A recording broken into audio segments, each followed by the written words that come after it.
saudara yang dikasihi Tuhan, kami senang bisa jumpa kembali di ibadah online Gereja Immanuel Assembly of God. Untuk informasi ibadah, saudara bisa hubungi kantor gereja dengan nomor telepon 644555566. Saudara tetap jaga kesehatan dan juga mematuhi protokol kesehatan. Mari kita siapkan hati kita untuk memuji dan menerima berkat firman Tuhan hari ini. Terima kasih. Tuhan Yesus memberkati.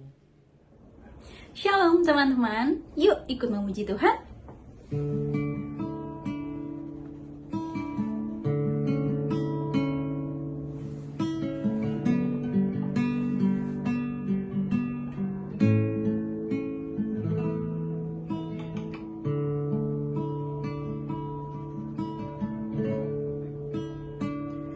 Seperti rusa yang haus, rindu aliran sungaimu.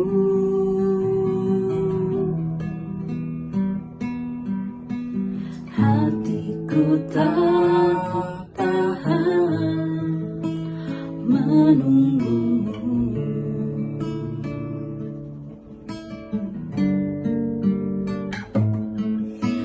Bagai tanah gersang menanti datangnya hujan,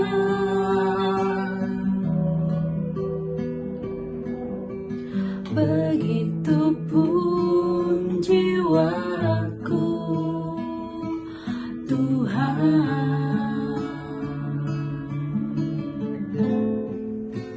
Hanya Engkau pribadi yang mengenal hatiku, tiada yang tersembunyi bagimu. Seluruh isi hatiku Kau tahu, dan bawaku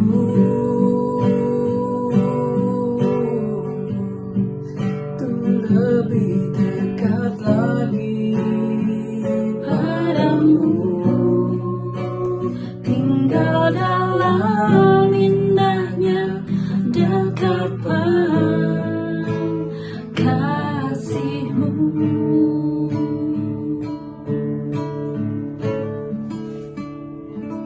Seperti rusa yang haus, rindu aliran sungaimu.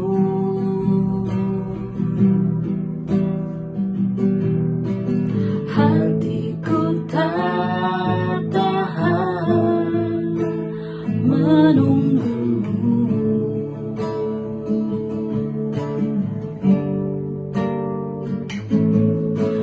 Bagai tanah gersang menanti datangnya hujan,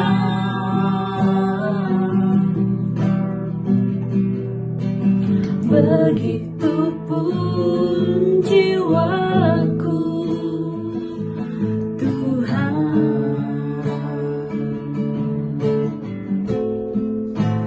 Hanya Engkau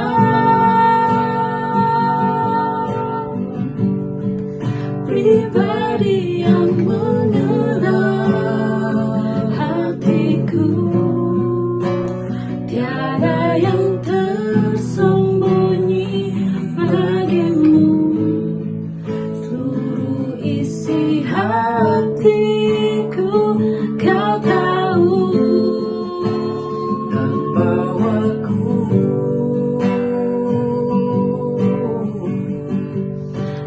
lebih dekat lagi padamu, tinggal dalam indahnya dekapan kasih-Mu. Hanya Engkau, hanya Engkau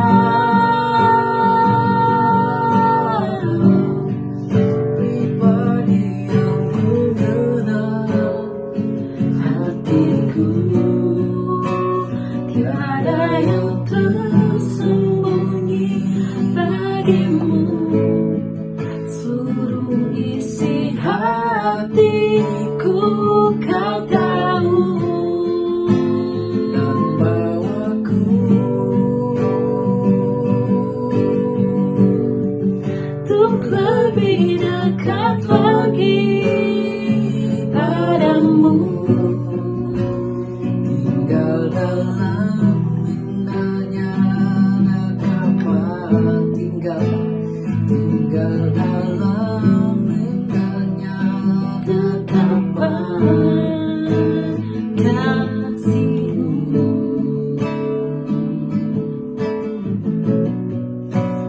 Tinggal dalam indahnya kapan kasihmu.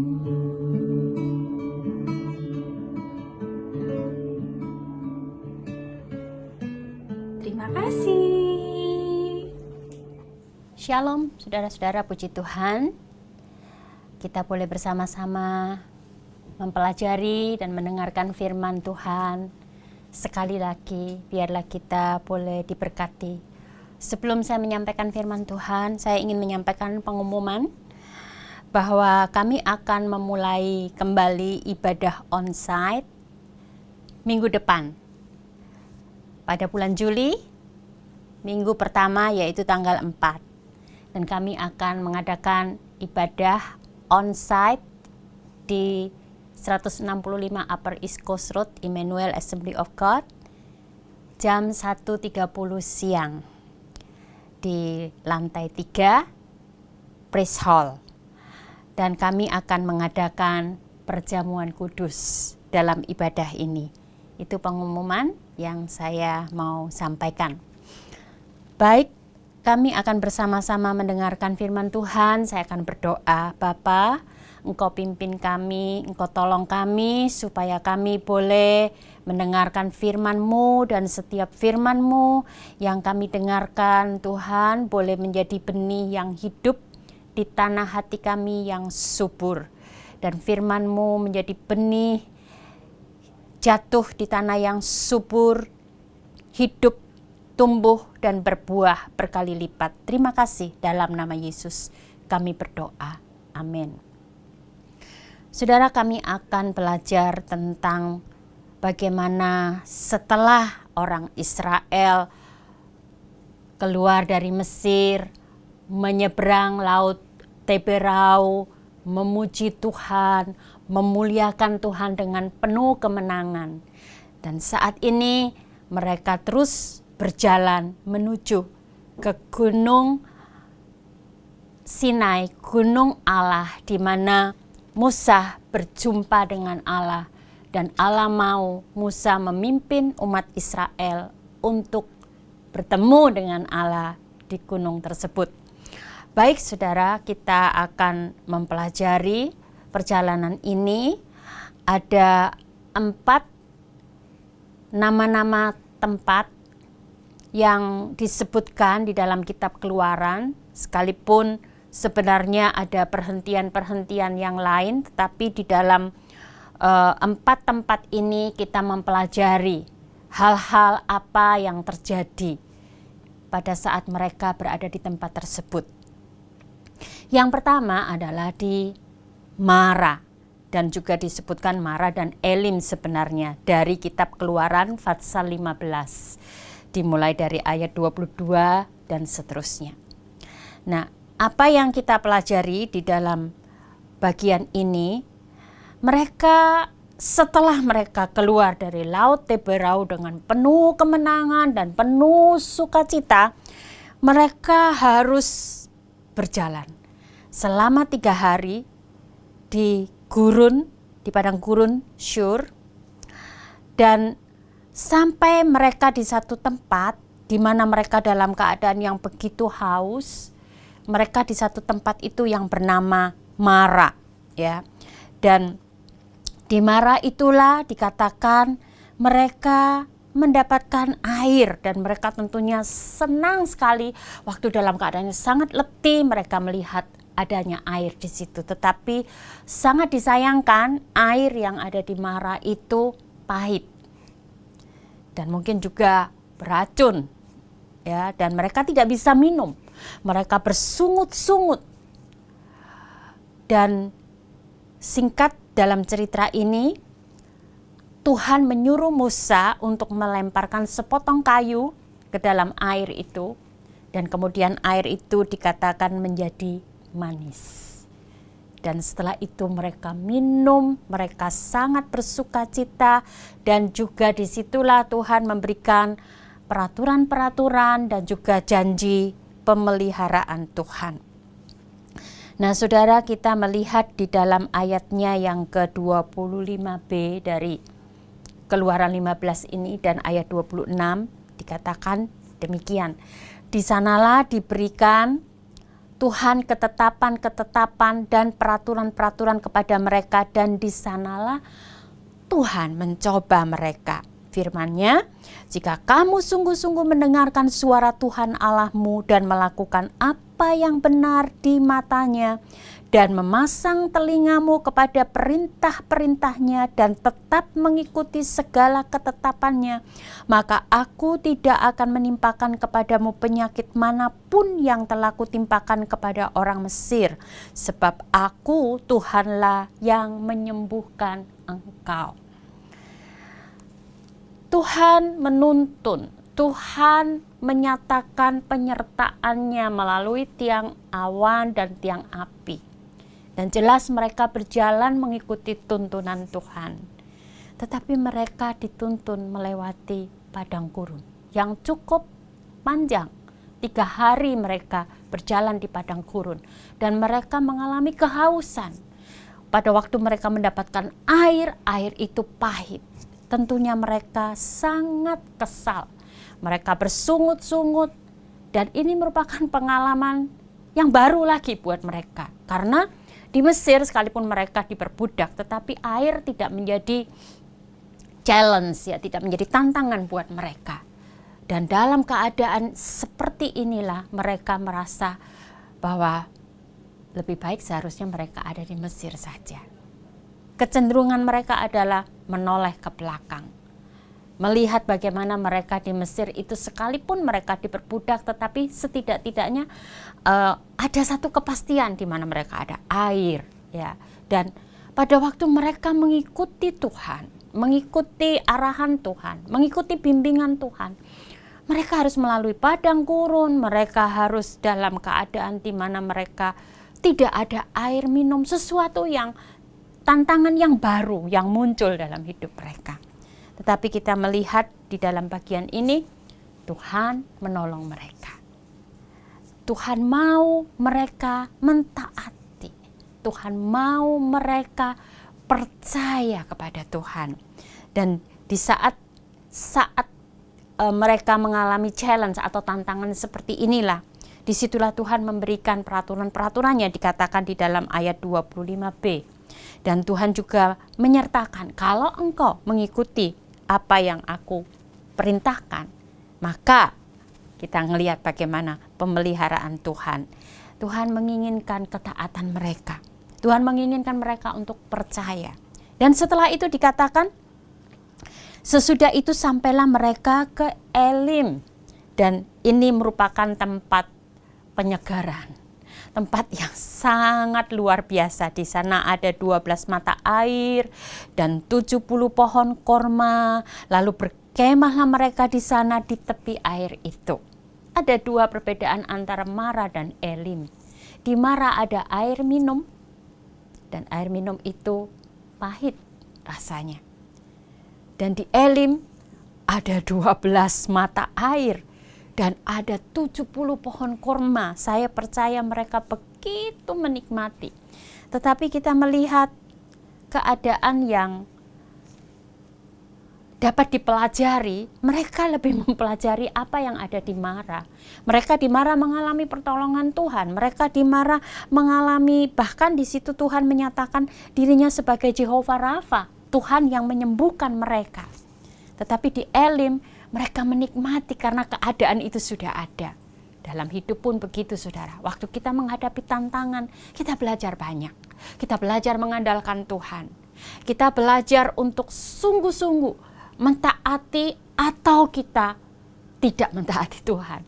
Kita bersyukur atau kita bersungut-sungut. Tetapi Pada waktu kita belajar untuk mentaati Tuhan, waktu kita belajar untuk bersyukur, disitulah kita akan menerima pewahyuan-pewahyuan hidup, kita menerima bagaimana kemenangan itu dialami, kita alami. Dan pada waktu kita dituntun kepada keadaan yang super blessing, seperti di Elim ini, orang Israel tidak belajar apa-apa, hanya menikmati saja. Kita pun tidak salah mengalami berkat-berkat Tuhan. Tetapi di saat kita mengalami berkat-berkat Tuhan yang melimpah itu, kita sebenarnya menikmati saja. Tidak ada hal yang kita pelajari kecuali kita tetap belajar bersyukur kepada Tuhan. Dan tidak ada keajaiban Tuhan dinyatakan di Elim karena sudah tersedia di situ. Kemudian tempat persinggahan, tempat perjalanan itu di padang gurun Sin. Dikatakan pada waktu mereka berjalan di padang gurun Sin setelah dari Elim, dikatakan mereka harus berjalan lagi dan melewati suatu padang gurun karena memang itu daerah padang gurun. Jadi mereka tidak ada bus yang aircon. Bagi saudara-saudara yang pernah mungkin mengadakan perjalanan dari Mesir menuju ke Israel dengan bus yang super AC ya, aircon, full aircon, saudara tidak merasakan apa-apa sekalipun itu di padang gurun, tetap nikmat, tetap cool, tetap dingin. Tetapi bagi mereka pada waktu itu, dikatakan pada waktu di padang gurun itu mereka bersungut-sungut.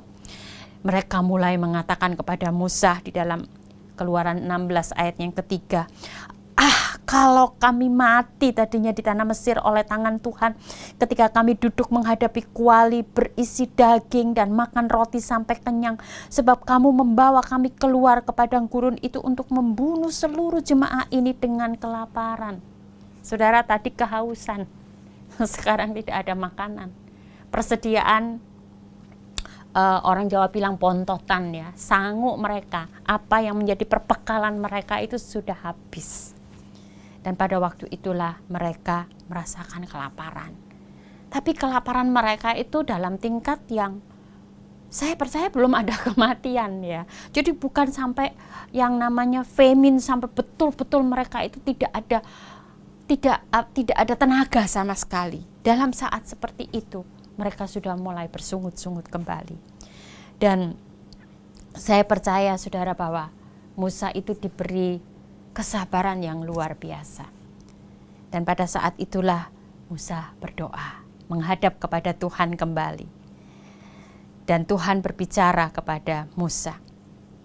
Di ayat yang keempat sampai dengan ayat yang kelima. Lalu berfirmanlah Tuhan kepada Musa, sesungguhnya aku akan menurunkan dari langit hujan roti bagimu. Maka bangsa itu akan keluar dan memungut tiap-tiap hari sebanyak yang perlu untuk sehari, supaya mereka ku coba apakah mereka hidup menurut hukumku atau tidak. Dan pada hari yang keenam, apabila mereka memasak yang dibawa mereka pulang, maka yang dibawa itu akan terdapat 2 kali lipat banyaknya dari apa yang dipungut mereka sehari-hari. Dan luar biasanya saudara, Tuhan itu memberikan kepada mereka makanan di padang gurun yang bernama mana. Artinya apa itu? Karena orang Israel tidak tahu. Ini sesuatu yang baru, makanan baru. Tuhan mengatakan bahwa Tuhan akan memberikan atau menurunkan hujan roti dari surga.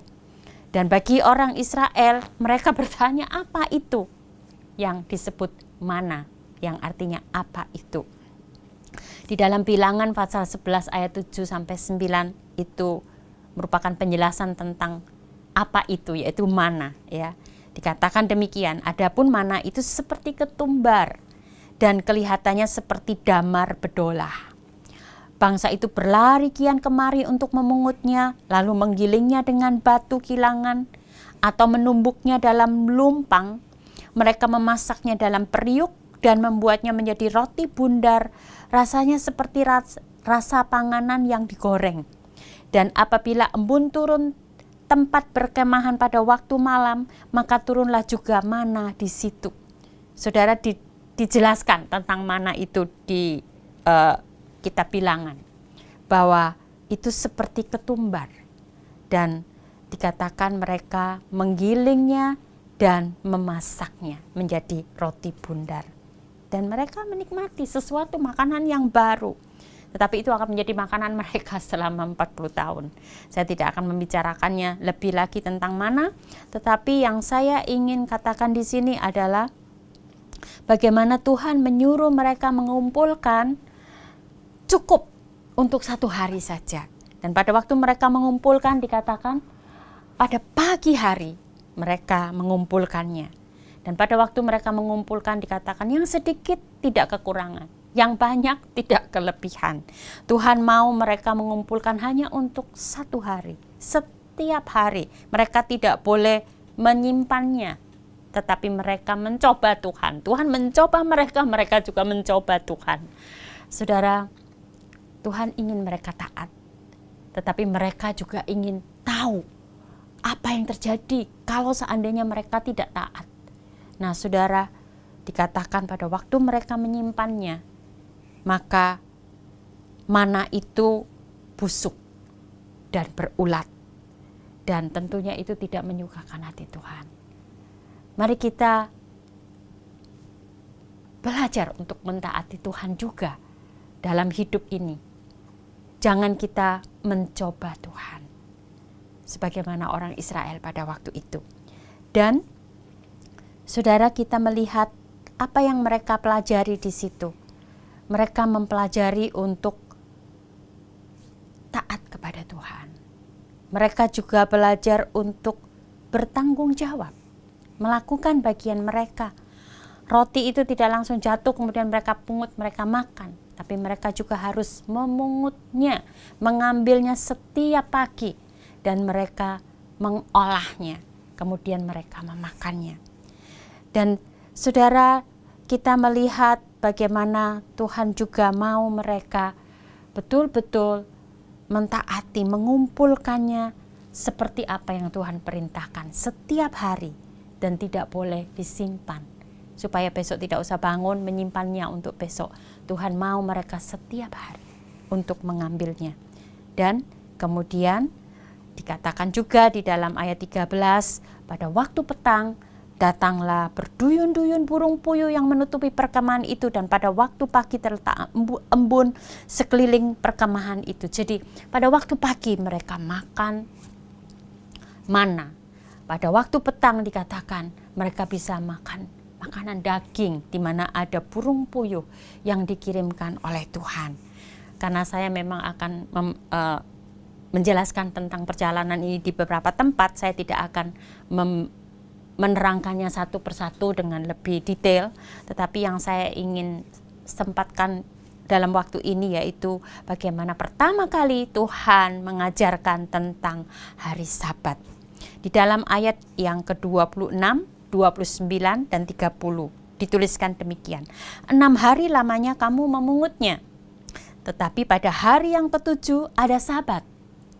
Maka roti itu tidak ada pada hari itu. Perhatikanlah, Tuhan telah memberikan Sabat itu kepadamu. Itulah sebabnya pada hari ke-6 Ia memberikan kepadamu roti untuk 2 hari. Tinggallah kamu di tempatmu masing-masing. Seorang pun tidak boleh keluar dari tempatnya pada hari ke-7 itu. Lalu beristirahatlah bangsa itu pada hari ke-7. Apakah ada di antara mereka yang mencoba Tuhan? Di hari yang ke-7 mereka keluar. Ada. Mereka mencoba dan memang mereka tidak mendapatkan apa-apa. Saudara, apa yang dikatakan oleh Tuhan itu pasti ditepati. Jadi tidak ada gunanya kita mencobai, dan itu akan membuat sesuatu yang membuat Tuhan marah bagi orang Israel. Dan tentunya kita juga menyadari hal ini. Mari kita belajar dari pengalaman ini. Kalau Tuhan mengatakan, kita akan mentaatinya, dan itu akan lebih mudah dan mendatangkan berkat. Ketaatan itu sekurang-kurangnya mendatangkan berkat sukacita bagi orang yang melakukannya.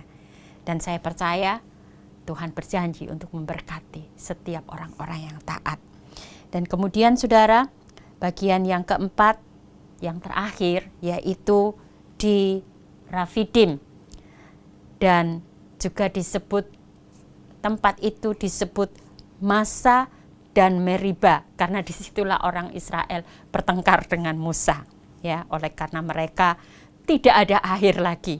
Israel bersungut-sungut karena tidak mendapatkan air. Kemudian Tuhan menyuruh Musa untuk memukul gunung batu yang ada di depan gunung Horeb, ya, dan terlihat di situ, dan dikatakan Allah akan berdiri di situ. Musa disuruh memukul gunung batu yang ada di Rafidim, dan dari situlah keluar air yang mengalir dan mereka boleh minum di situ. Dan selain itu, kita tahu bahwa setelah itu ada kelompok orang-orang yang disebut orang Amalek datang untuk memerangi orang Israel. Saudara, pengalaman yang baru, orang Israel belum pernah perang. Ya, orang Israel waktu itu hanya menjadi tawanan, hanya menjadi budak, ya, slave, waktu mereka di Mesir. Dan pada waktu itu mereka harus berperang melawan Amalek, peperangan yang dipimpin oleh Tuhan, yang ditolong oleh Tuhan. Dan juga pertemuan Musa kembali dengan mertuanya yang bernama Yitro, dan disitulah Yitro mengajarkan kepada Musa untuk mengadili atau menolong orang-orang Israel yang bermasalah. Kita akan mempelajari bagian ini dengan cepat satu persatu. Bagaimana di dalam Keluaran pasal 17 ayat yang pertama dikatakan, kemudian berangkatlah segenap jemaah Israel dari padang gurun Sin, berjalan dari tempat persinggahan ke tempat persinggahan sesuai dengan titah Tuhan. Lalu berkemahlah mereka di Rafidim, tetapi di sana tidak ada air untuk diminum bangsa itu. Saudara, kesulitan demi kesulitan, tantangan demi tantangan dihadapi oleh orang Israel. Tetapi sebenarnya Tuhan ingin agar mereka percaya dan mentaati Tuhan. Dan pemimpin mereka yang bernama Musa ini untungnya adalah orang yang selalu membawa permasalahannya kepada Tuhan. Dia tidak menanggapi dengan kemarahan atau dengan ide-idenya sendiri, tetapi dia membawa permasalahannya kepada Tuhan. Dan dikatakan di dalam ayat yang kelima sampai dengan 6, air itu keluar dari gunung batu. Berfirmanlah Tuhan kepada Musa, berjalanlah di depan bangsa itu dan bawalah beserta engkau beberapa orang dari antara para tua Israel. Bawalah juga di tanganmu tongkatmu yang kau pakai memukul sungai Nil, dan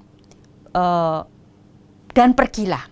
Maka aku akan berdiri di sana di depanmu di atas gunung batu di Horeb. Haruslah kau pukul gunung batu itu dan dari dalamnya akan keluar air, sehingga bangsa itu dapat minum. Demikianlah diperbuatnya Musa di depan mata tua-tua. Demikianlah saudara bagaimana Tuhan berfirman dan Tuhan melakukannya. Kemudian seperti yang saya katakan tadi, datanglah gerombolan atau kelompok orang-orang Amalek dikatakan. Lalu datanglah orang Amalek dan berperang melawan orang Israel di Rafidim. Dan di dalam pembacaan ayat-ayat ini dikatakan kemenangan itu ditentukan oleh Musa yang mengangkat tangan. Musa menyuruh Yosua untuk memimpin peperangan ini, sedangkan Musa bersama dengan Harun dan Hur naik ke satu tempat, dikatakan naik ke seperti gunung begitu, dan pada waktu dia mengangkat tongkatnya kepada Allah, orang Israel kuat berperang. Tetapi pada waktu Musa begitu lelah, waktu dia sudah turun tangannya, maka orang Israel mulai lemah. Mereka mulai mengalami kekalahan. Tetapi kemudian Harun dan Hur menopang tangan Musa dan peperangan itu akhirnya dimenangkan. Demikianlah Yosua mengalahkan Amalek dan rakyatnya dengan mata pedang. Lalu Musa mendirikan sebuah mezbah dan menamainya Tuhanlah panji-panjiku. Pengalaman peperangan yang pertama bagi orang Israel. Kalau tadinya Tuhan menghindarkan mereka supaya mereka tidak diserang oleh orang Filistin. Ingat saudara, pada waktu mereka mau keluar, Tuhan tidak membawa mereka ke jalan orang Filistin, supaya orang Filistin tidak memeranginya dan mereka kembali ke Mesir. Tetapi pada waktu mereka berada di Rafidim, sudah dekat dengan gunung Allah, orang-orang Amalek yang pada waktu itu datang dan memerangi mereka. Tetapi Tuhan memberikan kemenangan. Sungguh luar biasa saudara, pengalaman yang belum pernah mereka pelajari. Tetapi karena Tuhan yang mengizinkan dan Tuhan yang menolong, mereka akhirnya mengalami kemenangan.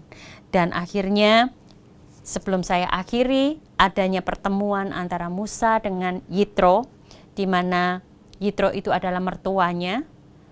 Kedengaranlah kepada Yitro, imam di Midian, mertua Musa, segala yang dilakukan Allah kepada Musa dan kepada Israel umatnya, yakni bahwa Tuhan telah membawa orang Israel keluar dari Mesir. Lalu Yitro, mertua Musa, membawa serta Zipora dan juga anak-anaknya yang dahulu disuruh Musa pulang. Dalam beberapa pelajaran yang lalu saya sudah jelaskan mengapa akhirnya Zipora dan anak-anaknya disuruh pulang. Dan dikatakan saudara, pertemuan ini sangat baik dan Musa pun begitu bersukaria. Tetapi kemudian di dalam ayat 13 sampai 14, Yitro melihat ada sesuatu yang tidak bagus. Dikatakan keesokan harinya duduklah Musa mengadili di antara bangsa itu, dan bangsa itu berdiri di depan Musa dari pagi sampai petang. Ketika mertua Musa melihat segala yang dilakukan kepada bangsa itu, berkatalah ia, apakah ini yang kau lakukan kepada bangsa itu? Mengapa engkau seorang diri saja yang duduk, sedang seluruh bangsa itu berdiri di depanmu dari pagi sampai petang? Kemudian Yitro memberikan nasihat supaya Musa mulai memilih orang-orang untuk mengetuai beberapa kelompok. Di dalam ayatnya yang ke-24 sampai 26, Musa mendengarkan perkataan mertuanya itu dan dilakukannya segala yang dikatakan. Mertuanya memberikan nasihat. Rupanya Yitro ini adalah seorang pemimpin yang sangat bagus dan dia memberikan tipsnya, nasihatnya kepada menantunya. Dari seluruh orang Israel, Musa memilih orang-orang cakap dan mengangkat mereka menjadi kepala atas bangsa itu, menjadi pemimpin 1000 orang, pemimpin 100 orang, pemimpin 50 orang, dan pemimpin 10 orang. Mempelajari kepemimpinan di padang gurun, dan mereka itu mengadili di antara bangsa-bangsa sewaktu-waktu perkara-perkara yang sukar di hadapan mereka. Dihadapkannya mereka kepada Musa. Tetapi perkara-perkara yang kecil diadili oleh orang-orang yang sudah dipilih oleh Musa. Saudara, belajar dari kepemimpinan Musa yang rendah hati. Seorang yang dipakai oleh Allah dengan luar biasa. Tetapi dia mau mendengarkan nasihat seorang Yitro, yaitu mertuanya. Saudara, saya mengagumi di dalam hal ini. Biarlah kita juga belajar. Sekalipun kita mungkin orang-orang yang sudah merasa jauh lebih senior, ya lebih kita mungkin sudah pelayanan atau apa saja yang sudah menjadi pengalaman kita. Mari kita belajar mendengarkan orang-orang yang memberikan nasihat yang baik, yang bermanfaat. Biarlah kita rendah hati untuk mendengarkan orang lain. Dan kemudian kita melihat pengalaman-pengalaman ini, kalau saya boleh menyimpulkan, berjalan di dalam pimpinan Tuhan tidak selalu dibawa kepada tempat yang nyaman. Tuhan membawa mereka ke padang gurun, diperhadapkan kepada kesulitan, tidak ada air, tidak ada makanan, tantangan demi tantangan, bahkan adanya peperangan, adanya musuh yang menyerang. Saudara, tetapi yang kita lihat ada pertolongan, ada kemenangan, ada berkat Tuhan, penyertaan Tuhan yang nyata. Dan tentunya Tuhan menginginkan respon kita. Tuhan ingin kita percaya. Tuhan ingin kita belajar untuk bertanggung jawab. Tuhan menginginkan kita taat dan tidak bersungut-sungut. Saudara, di dalam kesimpulan ini kita mempelajari bagaimana Tuhan memimpin kita. Sekalipun ada kesulitan, ada tantangan, ada peperangan, ada pertolongan, ada berkat. Tetapi Tuhan menginginkan respon kita. Kita harus percaya kepada Tuhan. Kita harus taat dan tidak bersungut-sungut. Puji nama Tuhan, biarlah melalui perjalanan persinggahan demi persinggahan ini, saya hanya memberikan seperti cerita dari perjalanan ini, tetapi di dalam kesimpulan ini mari kita mempelajarinya. Berjalan di dalam pimpinan Tuhan. Apapun yang terjadi, bukan suatu kenyamanan, tetapi yang kita tahu ada Tuhan yang memimpin, yang menolong, yang memberikan kemenangan. Mari kita berdoa.